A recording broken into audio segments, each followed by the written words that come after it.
دنیا کے حاکم بے انصافی کر سکتے ہیں، خدا ایسا حاکم نہیں جو بے انصافی کرے۔ پھر خدا جس جیل میں ڈالے گا اس سے بچ کر بھاگنے کی بھی کوئی صورت نہیں ہے۔ خدا کے ساتھ جھوٹا اقرار نامہ کرنا بہت بڑی بے وقوفی، بلکہ سب سے بڑی بے وقوفی ہے۔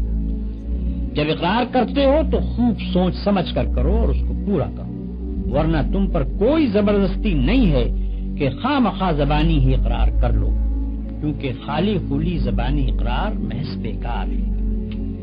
لا الہ الا اللہ کہنے کے بعد تم محمد رسول اللہ کہتے ہو، اس کے معنی یہ ہے کہ تم نے یہ تسلیم کر لیا کہ محمد صلی اللہ علیہ وسلم ہی وہ پیغمبر ہیں جن کے ذریعے سے خدا نے اپنا قانون تمہارے پاس بھیجا ہے۔